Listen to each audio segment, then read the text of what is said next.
Dawn lifts in a thin gray sheet over the training range, and the ground is already telling a hard truth. Grass is hammered flat where tripods bit last night. A line of aiming stakes pricks the far slope. The machine gun platoon has been here for hours, measuring ground, marking sectors, building a plan that can live under steel. The order is simple and blunt. Hold fire until the lead tank reaches 300 meters. Do not waste ammunition. Break the formation. Make the crews blind. Make the infantry walk. Then move before the answer lands. Belts are laid in perfect loops. Spare barrels rest on folded sandbags. Numbers are murmured, not shouted. Elevation. Deflection. Beaten zone. Traverse left to the stake. Right gun covers the gap. Center gun owns the dead ground between two stunted pines. The assistant gunners feel for the traverse and elevation wheels with calm hands. Every crew rehearses the same drill. Fire. Count. Shift. Change barrel. Displace. Engines roll in from the tree line like a low storm. The sound presses into the earth. Dust sheets across the flats. 5 silhouettes, then 7, then 9.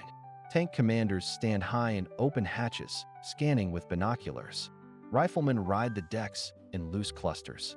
A coaxial machine gun snaps 3 probing bursts that walk across the ridge and vanish. The platoon does not answer.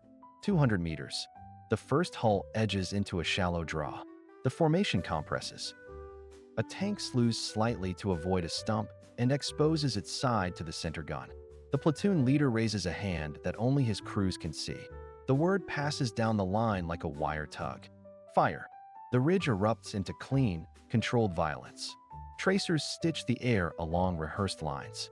The left gun hammers at the infantry on the lead deck, cutting men from the armor and forcing the commander to drop inside.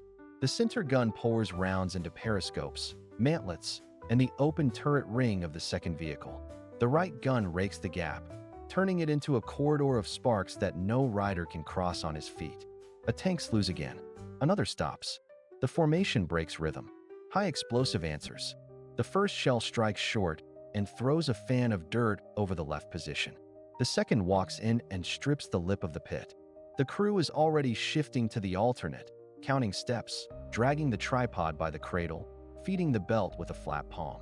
Smoke grenades bloom, not to hide the tanks, but to blind the gunners. The platoon fires through it anyway, using the stakes and the memorized range cards, trusting the math that was carved into the ground before the sun. Barrel change. The assistant locks the hot steel into the carrier, slides a cool barrel into the receiver, slaps the cover, and nods once. The gun returns to its song. The center crew drifts 2 mils high, then 1 mil low, walking the beaten zone along the line of optics. A rider falls. Another crawls under the track and disappears. The platoon leader calls the displacement. One team peels off, then another. The remaining gun surges its rate to mask the movement. The tanks answer with frantic coaxial fire that flickers against stumps and rock. The new positions bite into the soil and reappear in the fight as if they were always there. The armored line is still moving, but not as a line. It walks with its eyes shut. Infantry is on the ground now, scattered and angry, trying to pull a screen around the hulls. The platoon stops shooting at steel and hunts the men. The tanks creep, half blind, half deaf, uncertain of where the next burst will come from. Then the range goes quiet. Not peace. A pause carved by discipline. The platoon has done the impossible thing. It has not killed the tanks. It has broken their tempo. It has forced the fight back into human scale. And in that narrow window between the last burst and the next shell, the crews pick up their tripods and move again. The manual opens with tidy diagrams and neat arrows. Engage tanks at prescribed distances. Establish interlocking beaten zones. Fix, then displace. A finger traces the safety angle, the sector limits, the calculated traverse speed for a steel target that never thinks. On paper, the tripod does not sink, belts do not snag, and nobody breathes through dust and fear. Reality arrives on tracks. The ground is chewed into ruts that swallow boots and tripods. The first tank appears where the map promised a dead ground pocket. The range card says 300 meters. The slope and heat shimmer make it 500 and uncertain. The gunner counts links to calm his hands. The loader hears his own heartbeat louder than the engine. The manual recommends 2 guns to anchor, 1 to maneuver. In a real tree lean, the maneuver gun fights the brush and a buried root that resists the bipod. The section leader wants a clean crossfire. Instead, he gets a crooked triangle of positions bent by rock, stump, and the one place with decent cover. The field of fire is never a rectangle. It is a jagged mouth. Fire discipline on paper is crisp. Short bursts, observe, adjust. In reality, the first coaxial burst from the tank rips leaves like rain and the world narrows to the sights. The gunner leans into the recoil, dragging the beaten zone across driver vision slits and periscopes. Tracers look fast and honest, but they lie about wind and ricochet.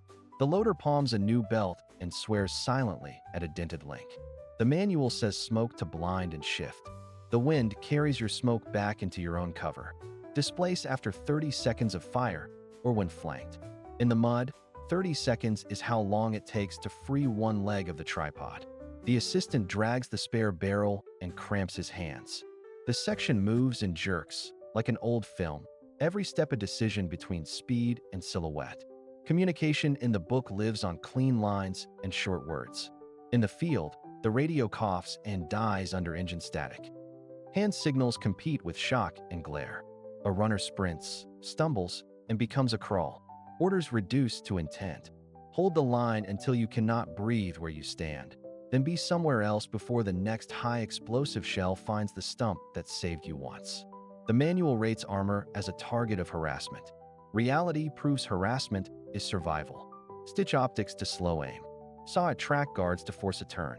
Punish infantry that dares to ride the decks. When the tank hesitates, the ground belongs to you for a breath. When it commits, the air becomes iron. At the end, you record positions as if they were choices. You write neat arrows on a range card stained with oil and dirt. You note that displacement was executed as planned.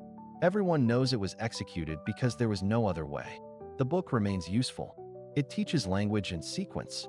Reality adds friction, weight, and the cost of seconds. Between the two lies the only place a machine gun platoon can win without anti-tank weapons. Camera pushes through cold air at first light. The platoon forms in a shallow fold of ground, silent, focused. A section leader walks the line, counting teams, checking eyes, not equipment.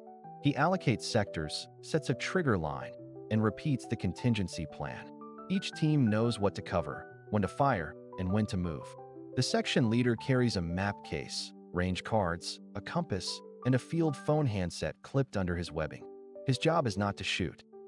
His job is to decide. A gun team crouches behind a low crest. The gunner lies behind the receiver, elbows planted, cheeks steady. He owns rhythm and accuracy. The assistant gunner feeds belts, swaps hot barrels, watches wind and trace.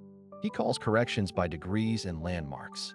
2 ammunition bearers kneel close, tins open, links clean, spare barrel wrapped and ready.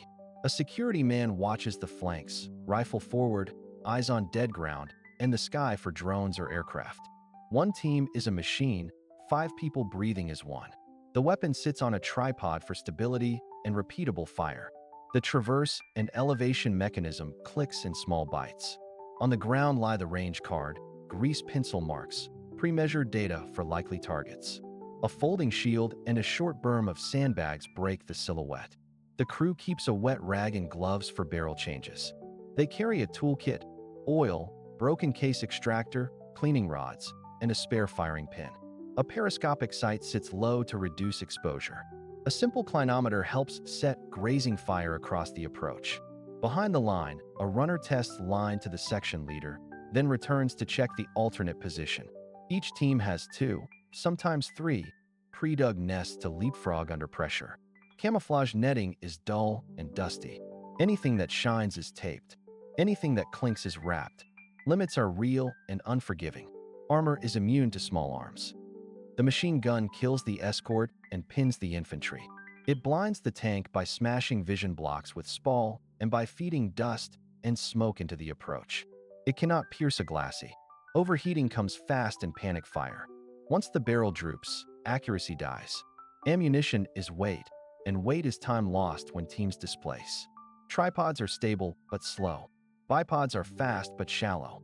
Muzzle flash at dusk gives away the nest. Dust's signature in dry ground draws return fire. Communication lines are fragile. When the wire is cut, the section leader becomes a shadow waving arms in the noise. So the platoon builds redundancy. Fire in short, violent bursts. Shift by bounds. Do not marry a position. When the first belt ends, move or mask. When the tank slews its gun, everyone is low. When the infantry bunches, beaten zone walks through them. If the platoon holds discipline, it buys minutes. Minutes are the most valuable supply on the field. The ground decides who sees first, who fires first, and who lives. Before a single belt is loaded, the platoon walks the terrain in silence. Eyes move from far ridge to near ditch, sketching angles in the mind. We are hunting fields of fire, not scenery. We map the land by what a machine gun can reach and what a tank cannot see until it is too late. Start with the horizon and work inward. Identify the tank avenues of approach. Hard surfaces, firm soil, gaps in hedgerows, shallow slopes that will not stall a gearbox. Mark them mentally as corridors.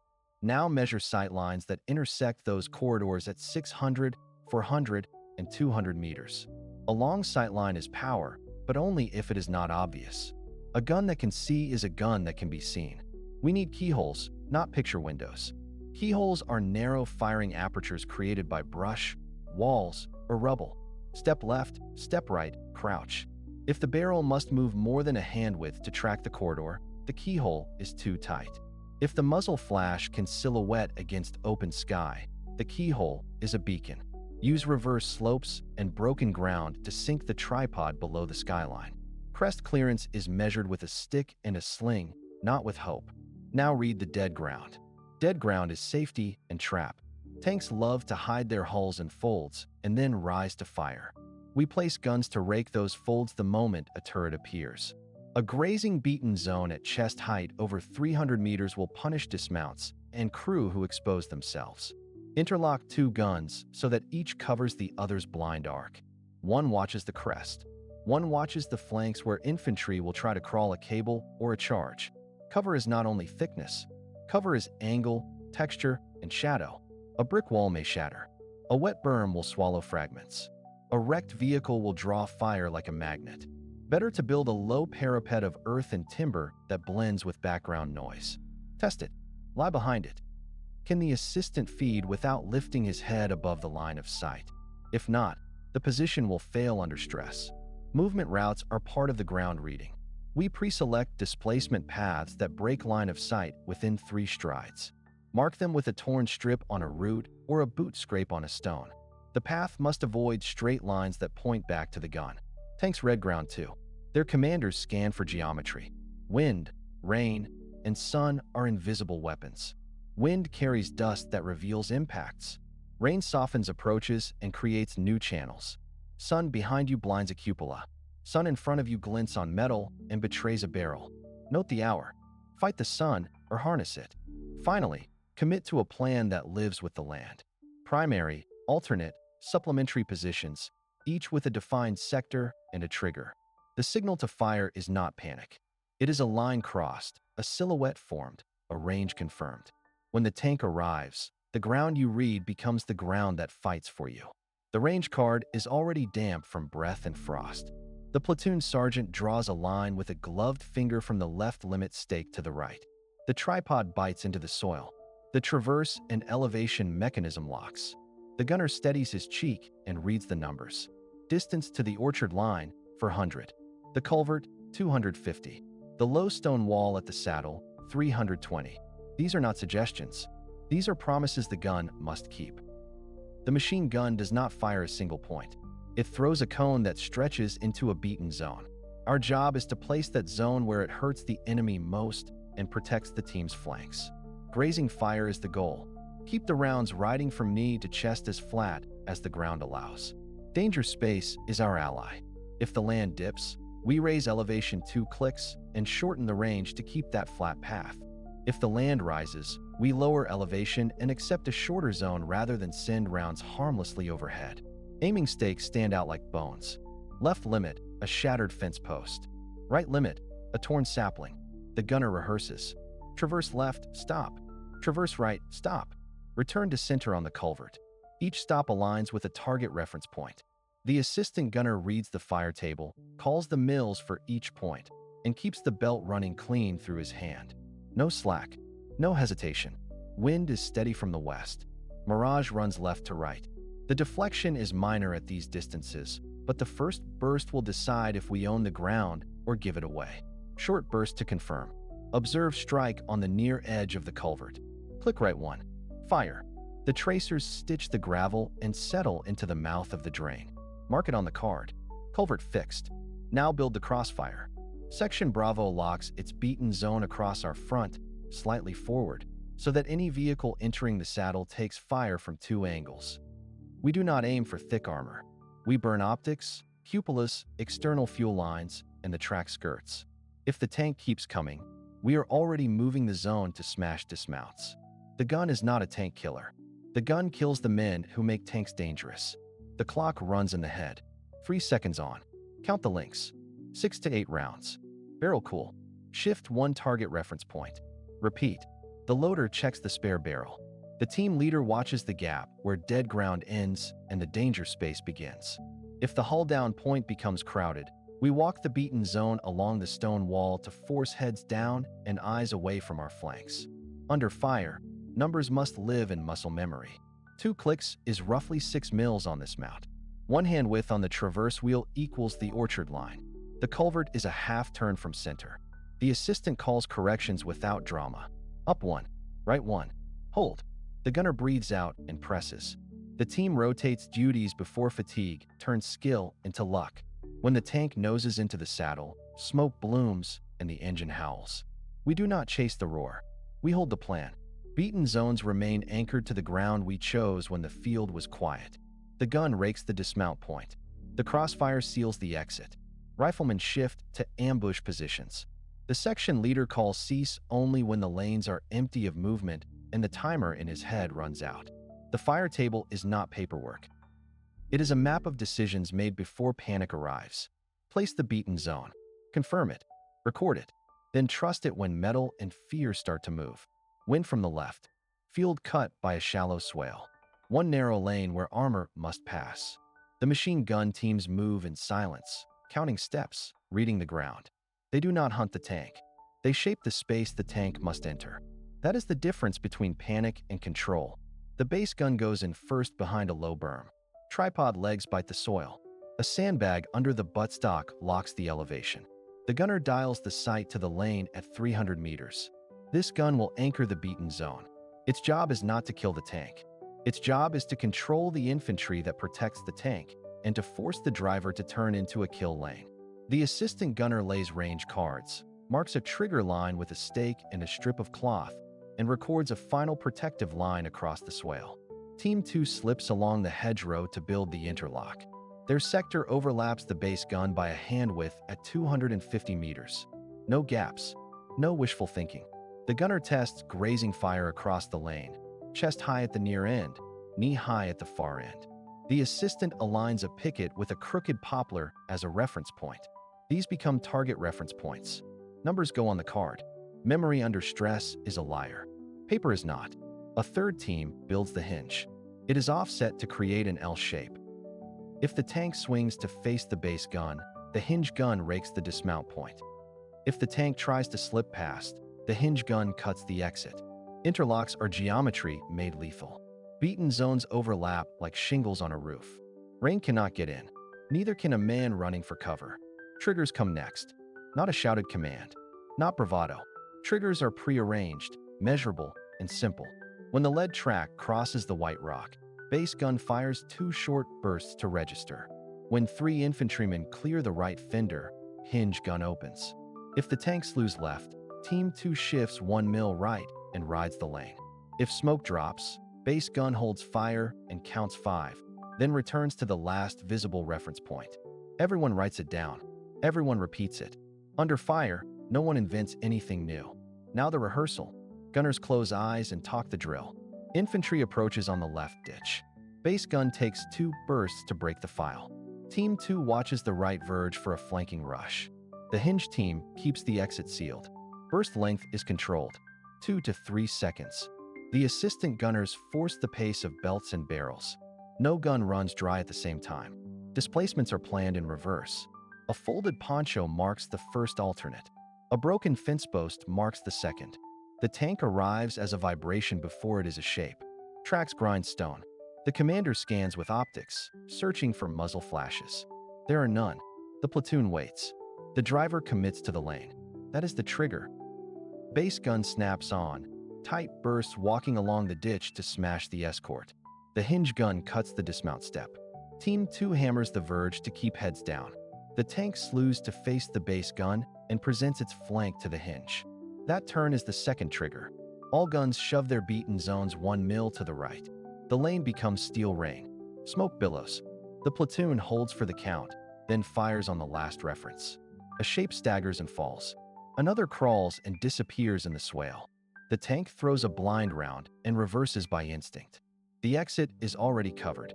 The machine guns do not chase. They control. When belts run low, each team moves one terrain feature back, exactly as rehearsed. The interlocks stay intact. The lane stays closed. That is how a platoon builds crossfire. Not with luck, with ground, geometry, and triggers that do not care about fear. The first tank appears as a dark shape at the tree line. Its engine note is a blunt hammer beating through the soil. The platoon leader checks his watch, then the range stakes. 350 meters to the choke point. Wind from the right. He taps the gunner on the shoulder and points to the left reference tree. The gunner lowers his cheek, settles the sights, and breathes once. The first burst goes long by a body length. He corrects. The second burst sends sparks off the glacis and clatters the vision blocks. The tank slews, smokes, and keeps coming.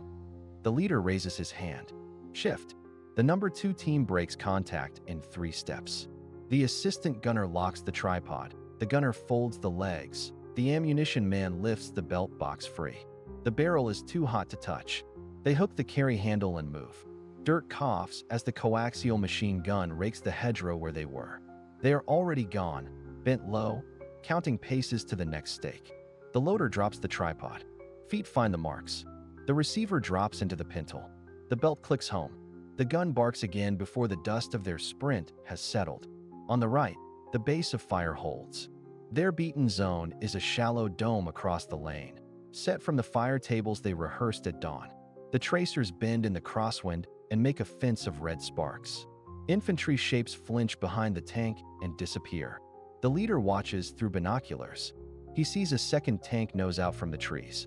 He does not wait. Fold. The left gun ceases. The team collapses the position, gathers their spare barrel, and drags the shield to the dummy slot. They leave a crushed patch of grass and a pair of empty shells. The decoy draws a burst from the new tank. The real gun is already 60 meters uphill, climbing to a defilade lip that was paced and staked the night before. The second tank tries the ditch. The coax punches the hedgerow again.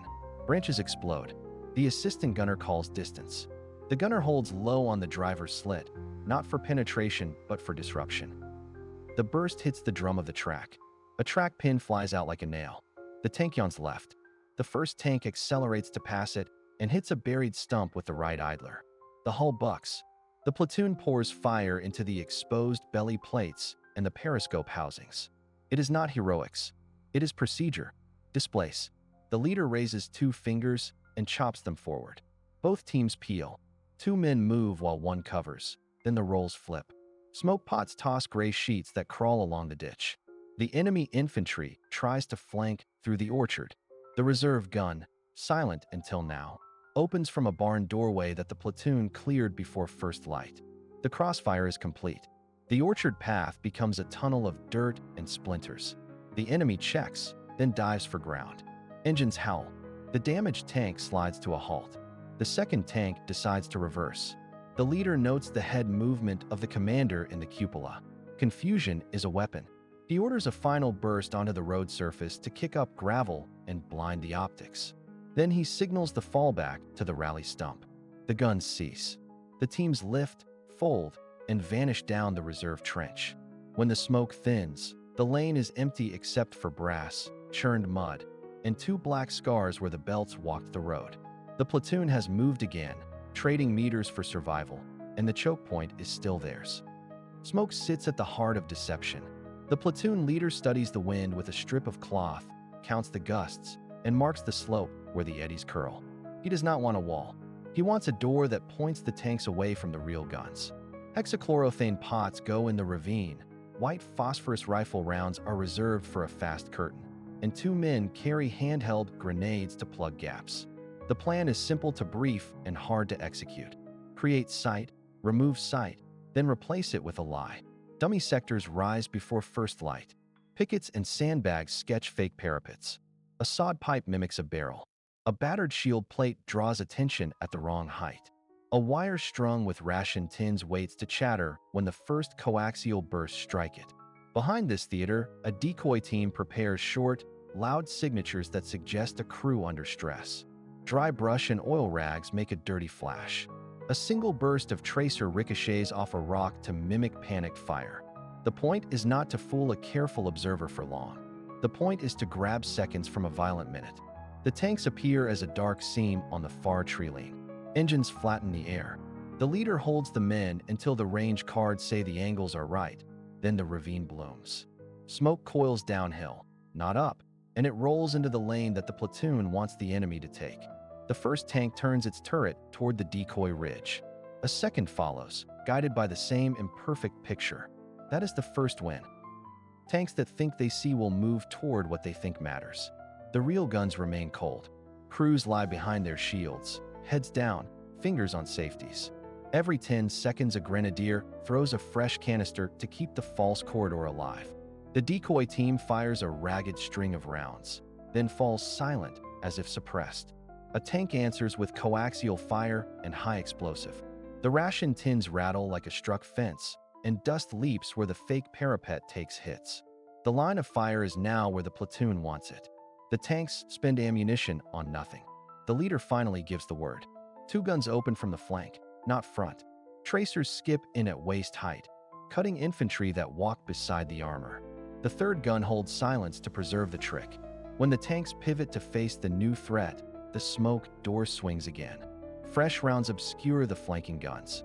The silent gun breaks in from the opposite side and chews the dismount points.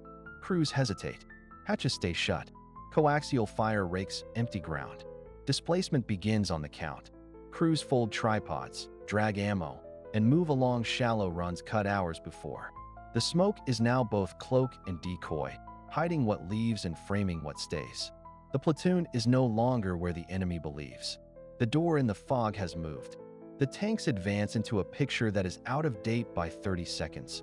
And in a fight like this, 30 seconds is everything. The platoon waits in the shallow scrape of earth, every breath measured, every muscle tight. The tank announces itself before it is seen, a low grinding that crawls through the ribs and settles in the teeth. Men check latches, tighten slings, and run fingers across cool steel. No one speaks. The first pass decides whether this position holds or breaks. The section leader raises a gloved hand, and the gunners lock into their drills. Eyes track avenues of approach, not the beast itself. The ground matters more than the metal. A gap in the hedgerow, a curve in the road that forces a hull to turn, a rise that hides a track for a second too long. The platoon measures those seconds like currency. The tank crests the ditch, shedding clods of earth. It is near enough to touch. The instinct is to stare at the turret, to feel the weight of the gun tube like a finger pressing between the eyes. Discipline fights that urge. Gunners fix on beaten zones, not bravado. One gun will rake the coke slot and vision blocks to blind a crew. Another will stitch the bow machine gun mount. A third will cut the infantry screen that shadows the tank like a tide. Hearts jump when the turret snaps. The ground flashes white as the main gun fires. The overpressure flattens breath in chests, but the barrels hold steady. The command passes down the line, clipped and steady. Fire. The guns speak in solid rhythm, not panic. Bursts walk up armored faces. Splinters flick from welds. Dust smokes across optics. The tank hesitates. That hesitation is the opening. The machine gunners shift by plan. Tripods bite. Sandbags cough grit. Crews displace 5 paces and drop again, never in a straight line, never predictable. The tank slews to chase sound, not positions. A second volley meets it from an angle it did not expect. The infantry screen tries to fan out, and hits a lattice of interlocking fire. Bodies flatten. Movement becomes a series of jerks and crawls. The platoon breathes in the 2 beats between tracers. Fear is present. It is not a shout, it is a weight. Training gives it edges. A runner moves under the arc of the gun, counting steps, riding the lull between bursts. A loader clears a stoppage with slow, exact hands. A gunner keeps the front sight level while dirt pebbles drum his helmet. The tank is a problem to be solved, not a legend to be feared. The first pass ends as the turret grinds back to center and the driver chooses distance over assault. The platoon does not cheer. They change barrels, shift ammunition, and mark the ground with new ranges. They have met contact and kept their shape. The second pass will come. They will be ready. Wind runs low over the range. A mock tank moves at walking speed across the far berm, plywood skirts over steel wheels, engine noise piped through speakers. The machine gunners lie in a staggered line behind their shields, tripods dug in, belts stacked, range cards ready. A whistle cuts across the field. Time starts now. Team 1 opens with a short burst to find the distance. Tracers step in, then walk onto the front bogies. The gunner rides the recoil, assistant feeds, leader calls corrections 2 mils left, hold low. The purpose is not to kill the tank. The purpose is to blind it, slow it, and fracture the plan that follows behind it. Team 2 angles fire into the commander's sight box on the turret and the periscope cluster. The shots cannot punch through armor, but they can spall glass, foul optics, and force heads down. The tank turns, forcing its flank to Team 3. That team hammers the idler and the first 2 road wheels, then rakes the track pins. The rounds chip and smear and occasionally bite.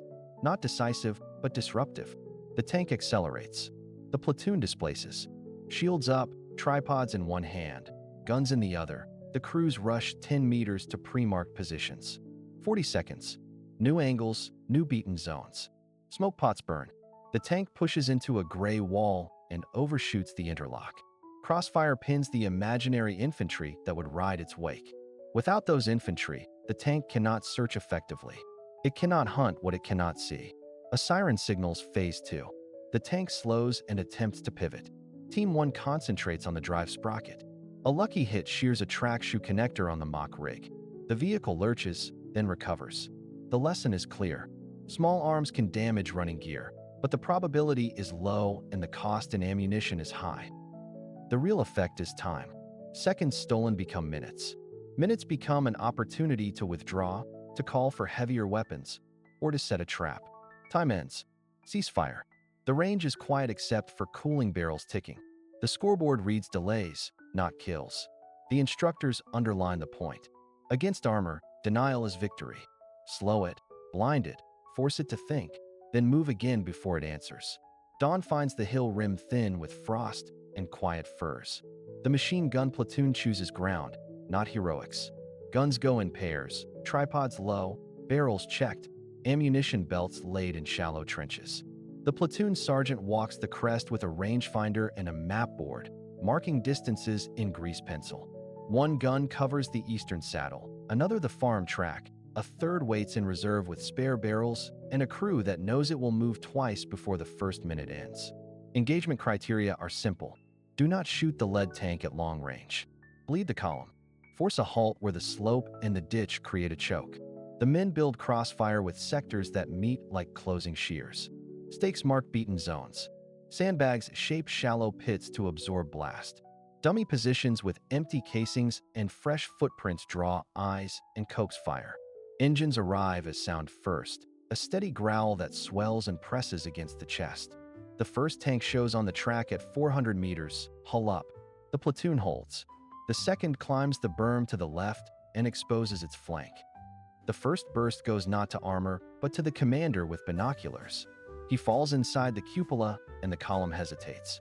Smoke grenades roll along the crest, pale curtains that break sight lines without blinding the guns. Now the real work. Crossfire rakes the track from oblique angles. Rounds chew at vision blocks, periscopes, open hatches, coaxial ports, tracks packed with mud. The lead tank slews, misjudges the ditch, and stalls. The second tank's attempt to bypass and climb the soft shoulder. The reserve gun displaces to a scrub patch 30 meters downslope. Short rushes, low crawl, tripod first, barrel last.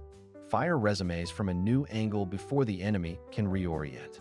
Return fire smashes the dummy nest on the crest, a plume of dust and splinters. The crews keep count aloud. Round numbers only, barrel changes at 200 rounds, water canteens hissing on hot steel. A runner passes along new fire orders and shifts 2 pairs 10 degrees to create an L-shaped kill zone. The tanks try to back, throwing tracks in the churned earth. Infantry finally unloads and scatters into the drainage cuts. The platoon answers with short cuts to ground level, never lingering, never chasing. After 20 minutes, the hill holds. 2 tanks sit crippled, one at the ditch, one with a broken track on the shoulder. The rest withdraw behind the tree line to wait for artillery that never comes. The platoon is alive, numb, ringing, scraped raw. They did not defeat armor. They defeated a plan. Ground, angles, discipline, and movement did what missing weapons could not. Tanks appear on the ridge at 300 meters. The platoon leader drops the flag, and every second begins to matter. Gunners check traverse limits, assistants feed belts, ammo carriers slam boxes into shallow pits. The air tastes like metal and dust. The order is simple: hold this ground without dedicated anti-tank weapons. The first burst is not for the tank. It is for the infantry screen. Machine guns rake the flanks to break the escort and blind the armor. Beaten zones are set by memory and by practice. One gun walks fire across a ditch line. Another stitches a hedgerow where spotters could call corrections. The platoon does not try to kill steel. It tries to starve it of information. Tracks grind closer. The platoon shifts. Tripods fold. Teams low crawl. Then snap the legs out again 20 meters back. Drills shave seconds. Smoke pots hiss. A dummy position barks with blanks to draw the turret. The real crossfire stays cold until the tank angles. Then 2 guns cut into the exposed infantry that tries to keep up with the armor's pace. The first pass is chaos. The ground shakes. Vision narrows to the front sight and the next belt change. One gun jams. The assistant rips the cover, clears the feed, and the line breathes again. A carrier drags a box forward on a sling, counting rounds in his head because the clock is louder than any voice. When the tank overruns the empty foxhole, it finds nothing but crushed sandbags. The platoon is already displaced to the secondary line. The leader marks lanes with gloved hands, not words. Fire returns in brief, brutal cuts. The escort breaks. The tank pauses without eyes and without friends. It is forced to back off or risk a blind push into interlocking guns. Field test complete. The method is ugly, but it works when timing is exact and discipline holds. The price is sweat, speed, and nerves that do not crack. After action, what worked, what broke, what's myth? Worked: suppression of the escort, terrain that forced channeling, rapid displacement, strict fire control. Broke: 1 gun under sustained heat, 1 dummy sector that drew fire too late, a slow resupply lane.